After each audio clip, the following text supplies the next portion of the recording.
ኑሐሚን በክፍል 52 እንግዲህ ወይዘሮ ዝናሽ በብስጭት ሆና መጠጥ እየጠጣች ነበር ያለቀው። ሰላም ሰላም ውድ ቤተሰቦች እንደምን አላችሁ? ኑሐሚን በክፍል 52 ይዤላችሁ መጥቻለሁ። እንግዲህ ዳግም እናቱ እንደዛ ሆና ሲያያትኝ በጣም ነው የደነገጠው። እንዴ እማዬ ምን እያደረግሽ ነው? እንደዚህ ሆነሽ እኮ አቶ ለይኩን ቢያይሽ ጥሩ አይደለም እና ለምንድን ነው እንደዚህ መጠጥ አብዘሽ የምጠጪው? አሁን በይተነሽ እናተኝ እንደዚህ ሆነሽ አቶ ለይኩን ማየት የለበትም ብሎ አስነስቶ ወደ ውስጥ እንድትገባ አድርጓል ማለት ነው። እሷም ቆይታ ያለ ዳግም ልጄ እኔ ዝናሽ የፊት አውራሪ ልጅ በቀላሉ መሸነፍ አይደለሁም። ያቸው አምራንን ደግሞ አለቃትም ህይወቷን ነው ማበላሸው። በዚህ ሚስጥር እያስፈራራችኝ ሁሉ ነገር እንዳደረገች ሁሉ እኔም ደግሞ በቀላታለሁ እያለችው ነበረ ለዳግም።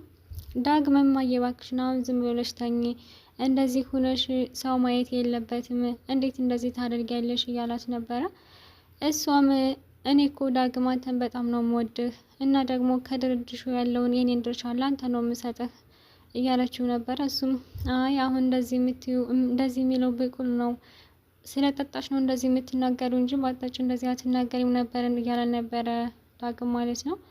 እሷ ምን እኮ አንተንም ወድህ ከናሆም አስበልጬ ነው። አንተ ግን እንደምወድህ ራሱ አትረዳኝም። አይ እማዬ እንደምትወጂኝ አውቃለሁ፣ እረዳሻለሁ። አሁን ዝም ብለሽ ተኝ ሲላትኝ እሷም ለምን እንደ ሀሳብ ተረት አታነብልኝም እንድተኛ ስትለው እናትህ አይደለው እንዴ ስትለው አንቺ ያላደረግሽውን እኔ ባደርገው እንደው ጥሩ ነው ብለሽ ነው ሲላትኝ አሁንም ድረስ እንደተቀየምከኝ ነው አይደል? አውቃለሁ እኮ ይቅር እንዳላልከኝ አውቃለሁ እያለችው ነበረ ወይዘሮ ዝናሽ ማለት ነው። ዳግምን በቃ ደህና ደሪ ብሎ ትቷት ሄዷል ማለት ነው። ከሄደ በኋላ አቶ ለይኩን ከሳሎኑ መጥቶ ነበረ። ቆይ ዝናሽ የታለች? ወይ እማየማ ማለቴ አረፍ ብላለች አሟትኝ እያለ ነበር ማለት ትንሽ ስለደከማት አረፍ ብላለች ብሎ ነግሮታን። ዳግም ቆይ እዚህ ቤት ምን እየተካሄደ ነው? ወይ አቶ ለይኩን ለደረሰብህ ነገር ሁሉ በጣም አዝናለሁ። ላንተ አይነት መልካም ሰው እንደዚህ አይነት ነገር አይገባም ነበረ። ግን አይዞህ ፈጣሪ ያመጣውን ነገር አሜን ብሎ መቀበል ነው እንጂ ሲለው፣ አዎ እንግዲህ አንዴ ከፈጣሪ ጋር መጣላት አይቻልም። ግን ነገሮች እንኳን ዝናሽን የራሱ ነገሮች በጣም ነው ያደከሙኝ እና ለምን አቀሰቅሳትምና እራት አንበላም እያለው ነበረ። እንግዲህ ዳግም እናቱ ስለሰከረች ስለሚያውቅ አሁን እንኳን ጥሩ ስሜት ላይ አትመስለኝም፣ ስለዚህ ባንቀሰቅሳት ጥሩ ነው እና ናሆም እና እህቱ አልመጡም እንዴት ሲሉ እነሱ አልመጡም ብሎ ናሆም ወዳው መጥቷል። እንዴት አመሸህ አባዬ እንዴት ናችሁ? እማዬ የእውነት ራቱን አዘጋጀች እንዴ እያለ ነበረ ናሆም ማለት ነው። እሱም እንግዲህ አይ በቃ እኔ ደክሞኛል ብሎ ተነስቶ ሲሄድ ወይዘሮ ዝናሽን ተኝታ ነው ያገኛት ማለት ነው። ወይ ደግሞ ዛሬ እንዴት ነው እንደዚህ እዚህ የተኘችው እያላት ነበረ። ቀስቅሷ ቆይ አንቺ በጣም ጠጥተሻን፣ እንዴት ነው እንደዚህ የጠጣሽው? ለምን በዚህ ልክ መጠጣት አስፈለገ እያላት ነበረ። እንዴ አልነጋም እንዴ ደግሞ እኮ ነው የነጋ መስሎኝ ነበር እያለች ነበረ ወይዘሮ ዝናሽ ማለት ነው። ቆይ ልጅቷን አንቺ ፈቅደሽላት ነው የወጣችው ወይስ ዝም ብላ ነው የወጣችው? ስለምን ልጅ ነው የምታወራው? ስለማን ነው የምታወራው? እኔ አሁን እንደዚህ አይነት ነገር የማወራበት ጊዜ አይደለም፣ ራሴን አሞኛል፣ ስለዚህ ልተኛበት ላይ እንዳናደር ብላ ትታው ተኝታለች ማለት ነው ወይዘሮ ዝናሽ።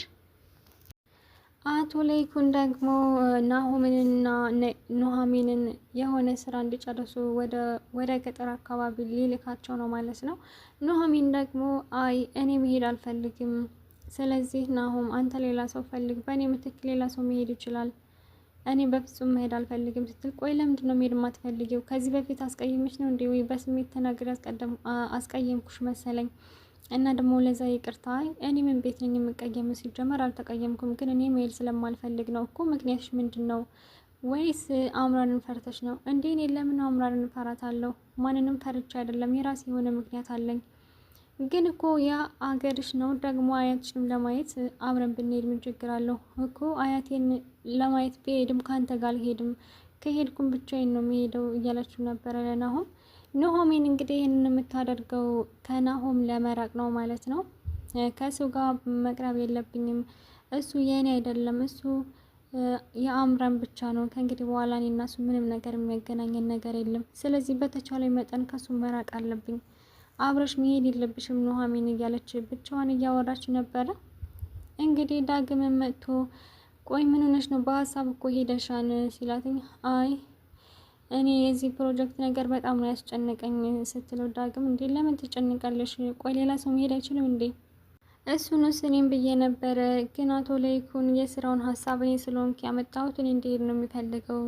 እኔ ደግሞ ከናሆም ማራቅ ነው የምፈልገው። አይ የወሰንሽው ውሳኔ ጥሩ ነው፣ ከናሆም ለማራቅ ያደረግሽው ነገር ጥሩ ነው ሲላትኝ ዳግም ማለት ነው። እሷም አይ ምን አለው ከአይኔ ባርቀው ከልቤ ግን ማራቅ አልችልም እያለች ነበር። እንግዲህ ዳግም ኑሐሚንን ይወዳታል። እንደው በሚወዱት ሰው አለመወደድ ከባድ ነው። እሷ የምትወደው ናሆምን ነው፣ ዳግም ደግሞ እሷን ነው የሚወደው ማለት ነው። ዳግምን በቃ እኔም አብሬ እሄዳለሁኝ፣ እሱ ከሄደ እሱ ጋር ከሄድሽ እኔም አብሬሽ እሄዳለሁ እያለ ነበረ። እሷ ደግሞ አንተ ደግሞ ለምንድን ነው የምትሄደው? አንተ ምን አገባ ሲጀመር እያለች ነበረ። ባያገባኝ እኮ ከዚህ ሁሉ ነገር ባልገባው ነበረ፣ ግን ነግሬሻለሁ፣ እናንተ ጋር ለመሄድ የማንም ፍቃድ መጠየቅ የለብኝም። ስለዚህ አንቺና እሱ ከሄዳችሁ እኔም አብሬያችሁ እሄዳለሁ፣ ወይ ደግሞ እኔና አንቺ ብቻ እንሄዳለን እያለ ነበረ ናሆም ማለት ነው። አምራን እንግዲህ ሆስፒታል ነው ያለችው። ስለዚህ አቶ ለይኩን ደግሞ ስራው ቶሎ እንዲያልቅለት ይፈልጋል ሲላት ለኑሐሚን ማለት ነው። ኑሐሚንም እንደዛ ማለት ኑሐሚን ማለት አምራን ስለታመመች ናሆም መሄድ አይችልም ብለህ እኔ እሄዳለሁ ብላ እያሰብክ ነው ስትለው፣ አይ እኔ እሷ ክፉ ነገር ይቅጠማት እያልኩ አይደለም፣ ግን እንደዛ ከሆነ ብዬ ነው ያሰብኩት። እኔ እኮ ጥሩ ሀሳብ ነው እንጂ መጥፎ ሀሳብ አይደለም። ቆየ ምን የሚያስቆጣ ሀሳብ ነው እያላት ነበረ ለኑሐሚን ማለት ነው። ኑሐሚን ቆይ አንተ ለምንድን ነው ከናሆም ጋር ልክ የምታያያዘው?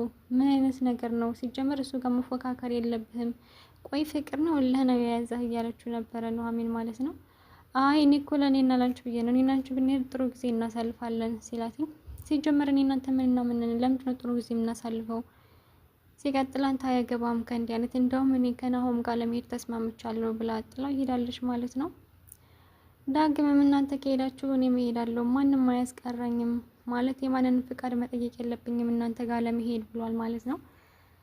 እንግዲህ አቶ ለይኩን ስብሰባ አድርጎ ሁላቸውንም ሶስታቸውንም እያናገራቸው ነበረ። ናሆም ለምንድን ነው እሷ ማትሄደው? እሷ እያለች ለምን ሌላ ሰው ይተካል እያለ ነበረ። እሷ ደግሞ አቶ ለይኩን እኔ መሄድ አልፈልግም፣ ስለዚህ በእኔ ሌላ ሰው ይተካ እያለች ነበረ። ናሆምም አይሆንም፣ ለምንድን ነው አንቺ ማትሄጂው? አንቺ እያለች ለምን ሌላ ሰው ይተካል እያለ ነበረ። እሷም የራሴ ምክንያት አለኝ።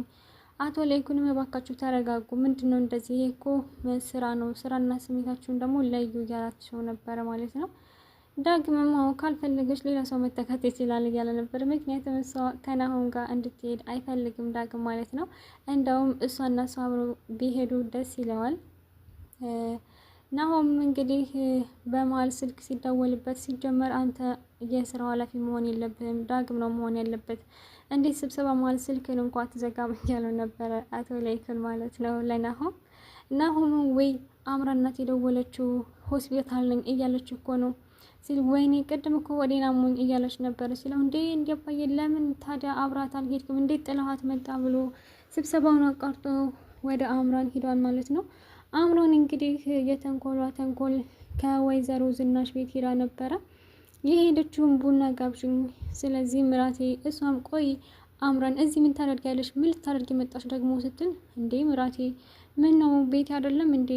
ሲቀጥል ደግሞ ትላንት ወይስ ከራቱ ስላልመጣሁ በዛ ተቀይመሽ ነው ስትላት፣ ውጭልኝ አንቺ ልጅ፣ እኔ ችክችክ አልፈልግም፣ ስለዚህ ውጭ፣ ሌላ ችግር ሳይፈጠር ከዚህ ውጭ ስትላት፣ እንዴ ምንድን ነው ምራቴ እንግዳ የምትቀበዩ እንደዚህ ነው እንዴ? ወይ ቡና ወይ ሻይ አትኝም እንዴ እያለቻት ነበረ ማለት ነው። እሷም በጣም ተበሳጭታ እባክሽ እኔ ነገር አልፈልግም ውጭልኝ ስትላትም፣ አይ እንደውም ዛሬ ቡና እንዳታፈይልኝ እፈልጋለሁኝ እኮ እኔ ዝናሽ ነኝ ላንቺ ቡና ማፈለው። አዎ ታፈያለሽ፣ ከእንግዲህ ወዲህ ማፋትሽ ስለማይቀር ስለዚህ ዛሬ አፍልተሽ ቡና ታጠጭኛለሽ ስትላት ማለት ነው። አላፈላም፣ እኔ ላንቺ ቡና አላፈላም፣ ከፈለግሽ ሚስጥሩን ተናገሪ ስትላት፣ እንደዛ ከሆነማ ሚስጥርሽን እዘረግፈዋለሁ ብላ ለናሆም ስልክ ደውላ ነበረ አምራን ማለት ነው። ናሆም እንዴት ነህ ናሆምዬ? አሁን የት እንዳለው ታውቃለህ? ምራቴ ማለቴ እማዬ ቡና ጋብዛይ ቡና ካልጠጣሽ ብላ እኮ ከቤት ጠራችኝ አለች ማለት ነው። የውሸቷ ውሸት እንግዲህ እሷ ስትጀምር አልጋበዘቻትም፣ ራሷ ናት የሄደችው። ናሆም እንግዲህ አምራንን በጣም ነው የሚያምናት፣ እነሱን ደግሞ አያምናትም ማለት ነው። እንግዲህ አምራን ያሰበችው ተንኮል ከመጀመሪያውም እሷ እርጉዝ አልነበረችም፣ ግን እርጉዝ ነኝ ብላ ለናሆም ስለነገረችው አሁን ያሰበችው ነገር እንግዲህ ቡና ልትጠጣ ሂጄ ከዛ እናት ከቡናው ጋር መርዛ ልጅን ገደለችብኝ ለማለት እንዲመቻት ነው ይሄንን ያደረገችው ማለት ነው። ናሆም እንግዲህ ግን እንዴት ይሆናል እንደው እናንተ ሰዎች ግን እንዴት ነው ግራ የምታጋቡኝ? አንቺና ማየ ደግሞ ከመቼ ወዲህ ነው የተስማማችሁት እያለ ነበረ።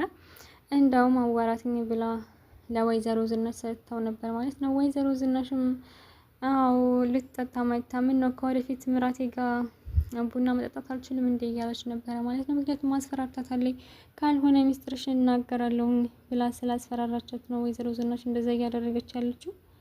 ወይዘሮ ዝናሽም እንግዲህ ቡናውን አፍርታ አምታላታለች። ምንም ቢሆን እሷም እንግዲህ ቡናሽ አይጣፍጥም ግን ወደፊት ታስተካክያለሽ እያለቻት ነበረ አምራን ማለት ነው። እሷም በጣም እየተናደረችባት ነበረ ወይዘሮ ዝናሽ።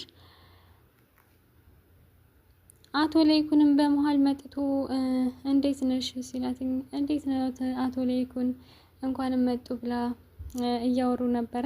እንግዲህ ወይዘሮ ዝናሽም ናሆምና ኑሐሚን ለስራ ወደ ገጠር እንደሚሄዱ ታውቃለችና እንዴት ነው ለብዙ ጊዜ ያሰብከው ስራ ተሳካለህ አሉ እና ደግሞ ኑሐሚንና ናሆም አብረው ሊሄዱ ነው። በጣም ደስ ይላል። ለስንት ጊዜ ነው የሚቆዩት እያለኝ ነበር ማለት ነው። እንደዚህ ያለችው ደግሞ አምራንን ለማናደድ ነው። ምን ማለት ነው? እንዴት ነው ኑሐሚንና ናሆም አብረው የሚሄዱትኝ? ለምንስ ነው አብረው የሚቆዩት እያለች ነበረ። ምን ነው ውዴ ተናደድሽ እንዴ? ለስራ እኮ ነው እና ደግሞ እዛ የኑሐሚን የአያቷ አገር ነው። ስለዚህ ቢሄዱ ልጅ ጥሩ ጊዜ ያሳልፋን እያለች ነበረ ማለት ነው። ይሄን የምታደርገው እንግዲህ አምራን ለማናደድ ነው። አቶ ለይኩንም ምን እያደረግሽ ነው ዝናሽ? ቆይ እንዴት እንደዚህ ታደርጋለች ስላት እንዴ ምን አጠፋውኝ? ስለ ስራው እኮ እያወራሁ ነው ስትል እንግዲህ አምራን በጣም ተናዳ ቆይ ስለዚህ ያልነገረኝ ናሆም ለምንድን ነው ብላ ተነስታ አውቃ እንግዲህ እያስመሰለች ነበር። ሆዴና መመኛ አይነት ነው እንግዲህ እንደዚህ ያደረገችው ደግሞ አቶ ለይኩን እንዲጠረጠር ነው። በኋላ ልጅን የመረዘችው ወይዘሮ ዝናሽ ናት ለማለት እንዲመቻት ነው ማለት ነው። እንግዲህ አቶ ናሆም አምኗን እንግዲህ እናቱ እንደሆነች ልጁን የገደለችበት አምኗል። ግን እሷ ምንም አላደረገችም። ሲጀመር አምራን ከመጀመሪያውም አላረገዘችም። ይህንን አጋጣሚ ተጠቅሜ እናቱንና ልጁን ላጣላ በሚለው ማለት ነው። ወይዘሮ ዝናሽ አሁን ባለሽም ልጅሽም እንዲጠሉሽ ነው የማደርገው እያለኝ ነበረ። ለናሆም ደውላ እንግዲህ እናት ልጅን ገላብኛለች ብላ ነግረዋለች። እንዴት እኔ ነኝ ሲጀመር የዘጋ ልጅን የገደልኩት እኔ ነኝ። ሲጀመር እናቴ ተንኮለኛ እንደሆነች እያወቅኩኝ እዛ ቤት ስትሄድ ዝም ማለት አልነበረብኝም፣ ማስጠንቀቅ ነበረብኝ እያለ ነበር። እንግዲህ እናቱ ምንም አላደረገችም፣ ራሷ ናት። ከመጀመሪያው መድጉዝ አልነበረችም አምራን ማለት ነው። ውሸቷን ነው። ናሆም ደግሞ የአምናታን ከእናቱ ይልቅ አስበልጦ እሷን ያምናታል። እናቴ ተንኮለኛ ናት ብሎ ነው የሚያስበው ማለት ነው። በአሁኑ ግን ወይዘሮ ዝናሽ ምንም እጇ የለባትም፣ ምንም አላደረገችም። እንግዲህ የናሆም አባት ደግሞ የዳግም አባት ማለት ነው ወደ ዳግም ስራ ቦታ ሄዶ ነበር። እንዲህ አባዬ እዚህ ምን ታደርጋለህ? ለምንድን ነው የመጣኸው? አንተ እኮ ወንጀለኛ ነህ። ሲቀጥል መደበቅ አለብህ። በዚህ ሰዓት መውጣት የለብህም። የምትፈልገው ነገር ካለ ደግሞ ለእኔ ትነግረኝ ነበር እንጂ እንዴት ትወጣለህ? እያለው ነበረ። ወይ ልጄን አፈቀኝ መጣሁኝ ደግሞ ከዛች ቆንጆ ውጭ ማንም ሰው አላየኝም እያለው ነበረ ለዳግም ማለት ነው። እንደውም ስለናፈቀኝ ነው የመጣሁት፣ በቃ አሁን መሄድ አለብኝ ብሎ ወደ ወይዘሮ ዝናሽ ነው እየደወለው ሂዶ ማለት ነው። ወይዘሮ ዝናሽ ማንተ ሰውዬ ከኔ ምንድን ነው የምትፈልገው? ከእንግዲህ በኋላ እንዳትደውልኝ፣ እኔ የራሴ ብዙ ችግር አለብኝ እያለችው ነበረ። እንደዛ ነው ጭራሽ ከጆሮ ላይ ስልክ ዘጋሽብኝ ብሎ ወደ ቤት ሂዷል ማለት ነው። የዳግም አባት የወይዘሮ ዝናሽ ውሽማ ማለት ነው። እንግዲህ ወይዘሮ ዝናሽም አንተ እዚህ ምን ታደርጋለህ? ምን ልታደርግን የመጣኸው? እያለችው እያለ ወይ ጭራሽ እማልመጣ መስሎች ነበር እንዴ? የገባሁትማ በየት ገባ ስትለው የገባሁትማ በበሩ ነው እያላት ነበረ ማለት ነው። ያው የተጨካጨኩ እያለ ይኸውልሽ እኔ አንቺ ትዳር እንዳያሽ ራሱ እያወቅኩኝ ልረሳሽ አልቻልኩም። በጣም ይገርማል። በቃ ተወኝ። እኔ የራሴ ባለ ትዳር ነኝ። ሲቀጥል በጣም ብዙ ችግር አለብኝ። ስለዚህ እባክህን ገንዘብ ከሆነ የምትፈልገው ገንዘብ ልስጥና ከህይወቴ ውጣልኝ እያለችው ነበረ። ሂጂ፣ እኔ አንቺን ገንዘብ አልፈልግም። ይልቁኑ ልጃችን ዳግምን አታስቀይሚው ስላት ማለት ነው። ወይዘሮ ዝናሽን ብድግ ብላ እንዲ ዳግምም እኮ ለእኔም ልጅ ነው ስትል እንግዲህ አቶ ለይኩን በድንገት በሩን ከፍቶ ገብቶ ሚስጥሯን ሰምቷል ማለት ነው። በጣም በድንጋጤ እንዴት እንደዚህ ታደርጊያለሽ ዝናሽ? ምን አይነት ሰው ነሽ? ምን አይነት የተረገምሽ ሰው ነሽ? እያለ እንግዲህ እያነቃት ነበረ ማለት ነው። እባክህን ለይኩን ተረጋጋ፣ እባክህን ተረጋጋ፣ አሁን ተቀምጠን እናውራ እያለችው ነበረ። ለይኩንም መረጋጋት አልቻለም። እንግዲህ የዳግምን አባትንም ለመገፈታተር ሞክሯል። የዳግም አባትን እባክህን አቶ ለይኩን ተው እባክህ ተረጋጋ እያሉ ነበረ ወይዘሮ ዝናሽን ሲያንቃት ማለት ነው። እሱም እንግዲህ ገፈታትሯቸው ጥሏቸው ሄዶ ወደ ክፍሉ ሄዶ እንግዲህ ሽጉጥ ለማምጣት ሲሄድ ወይዘሮ ዝናሽም እባክህን አንተ ሰውዬ ከዚህ ሂድ፣ አሁን ሽጉጥ ሊያመጣ ነው የሄደው፣ እባክህን ከዚህ መሄድ አለብህ ስትለው ማለት ነው የዳግም አባት እኔ ከዚህ መሄድ አልችልም፣ ጥዬሽ መሄድ አልችልም፣ ስለዚህ እጠብቀዋለሁ እያለ ነበረ። አቶ ለይኩንም እንግዲህ ሽጉጡን ይዞ መጥቶ በሚያስደነግጥ ሁኔታ አንቺንም እሱንም ግንባራችሁን ብዬ ነው የምገላችሁ እያላቸው ነበረ። እንግዲህ ወይዘሮ ዝናሽን ከዳግም አባት ፊት ለፊት ቁማ እባክህን ለይኩን እባክህን ተረጋጋ፣ እንደዚህ ማድረግ የለብህም እባክህን ተረጋጋ እያለችው ነበረ። እሱም አንቺ በጣም ከሃዲና ክፉ ሴት ነሽ፣ እኔ እኮ በጣም አክብሬና ወድጄ ነበር ማኖርሽ፣ እንዴት እንደዚህ ታደርጊያለሽ? ምን አይነት የተረገምሽ ሴትዮ ነሽ እያላት ነበረ ማለት ነው አቶ ለይኩን። የዳግም አባትም እባክህን አቶ ለይኩን ተረጋጋ፣ እባክህን ሽጉጡን ወደዛ አድርገውና እናውራ እያለው ነበረ። አይ በፍጹም አይሆንም፣ በቃ እንደውም ከፈለክ እኔ ላይ ተኩስብኝ፣ እሱን ምንም እንዳታደርገው እያለች ነበር ወይዘሮ ዝናሽ። እንደውም እሱን ግንባሩን ብዬ ደፍቼ ከዛ ደግሞ አንቺን ነው የምጨምርሽ እያለ ነበር አቶ ለይኩን ማለት ነው። እንግዲህ አቶ ለይኩን ጭራሹን በጣም በድንጋጤ ውስጥ ስላለ ንዴት ውስጥ ስላለ የሚያደርገውን አያውቅም ማለት ነው። የዳግም አባትም በድንገት ወይዘሮ ዝናሽን ወደዛ ገፍትሮ አቶ ለይኩን ላይ ሽጉጡን ለመቀማት ሞክሮ ነበር፣ ግን መቀማት አልቻለም ማለት ነው። አቶ ለይኩን በድንገት የዳግምን አባት ገድሎታል በሚያሳዝን ሁኔታ። ዳግም ደግሞ አባቱን በጣም ነው የሚወደው። ወይዘሮ ዝናሽ ደግሞ ወይኔ ጉዴ በቃ ገደልከው፣ ለይኩን ገደልከው እያለች ነበረ። ይሄ ሁሉ የሆነው በአንቺ ምክንያት ነው፣ አንቺ ምን አይነት ሴጣን ሴትዮ ነሽ፣ የተረገምሽ ነሽ እያላት ነበረ አቶ ለይኩን። እንግዲህ ዝናሽም እንዴት እንደዚህ ታደርጋለህ እያለ እንግዲህ ያዙ ይልቀቁኝ እያለች እንግዲህ አቶ ለይኩንም በጣም ደንግጣን ወይኔ ጉዴ ራሴ ምን ውስጥ ነው የከተትኩትኝ እያለ በድንጋጤ ይገኛል ማለት ነው። በቃ አንተም የልጅን አባት ገለሃል፣ ስለዚህ ሚስጥርህን ደብቄልህ እኖራለሁ፣ ለማንም መደወል የለብህም፣ እባክህን አሁን ተነስና የሆነ ነገር እናድርግ እያለት ነበር። አይሆንም በፍጹም እንደውም እኔ እጄን ለፖሊስ ነው የምሰጠው እያለ ነበር አቶ ለይኩንም። ይሄ ሁሉ እኮ ሲያስፈራሩኝ የነበረው ኑሐሚንም አምራንም ይሄ ሚስጥር ያውቃሉ እና ያ ሁሉ ችግር የተፈጠረው በዚህ ምክንያት ነው እያለችው ነበረ። አሁን ከጠላቶች ነጻ ሆኛለሁ፣ ከኔ ግን ነጻ አልሆንሽም እያለ ነበር አቶ ለይኩን ማለት ነው። እባክህ ለይኩን እሱን ተውና አሁን ተነስና የሆነ ነገር እናድርግ፣ እኔ ሚስጥርን እደብቅልሃለሁ፣ ስለዚህ ለፖሊስ መደወል የለብህም፣ ለፖሊስ አሳልፌ ያልሰጠህም አንተ የልጆች አባት ነው እያለችው ነበረ። አቶ ለይኩንም በፍጹም እንግዲህ እያለ እየተከራከሩ ይገኛሉ። እንግዲህ በመሀል በር ተቆርቁሮ ነበር ያለቀ። ውድ ቤተሰቦች ኑሐሚን በክፍል 52 ይህንን የመሰለው። በክፍል 53 እስከምንገናኝ ድረስ ቸር ሰንብቱ። ከተመቻችሁ ላይክ እንዲሁም ሰብስክራይብ ማድረጋችሁን አትርሱ። ኑሐሚን አሪፍና አስተማሪ ድራማ ነው። ኮሜንት ላይ ማስቀመጥ ትችላላችሁ አመለካከታችሁን ማለት ነው። ሳስችነው አስተሳሰባችሁን ያልኩትኝ ያው አመለካከታችሁን እንዴት ነው አቀራረቢ ምናምን ጥሩ ነው ወይስ አይደለም የሚለውን በኮሜንት ማስቀመጥ ይቻላል። ማስተካከል የምችለው ነገርም ካለ እንደዛው ቸር ሰንብቱ። በቀጣይ እስክንገናኝ ድረስ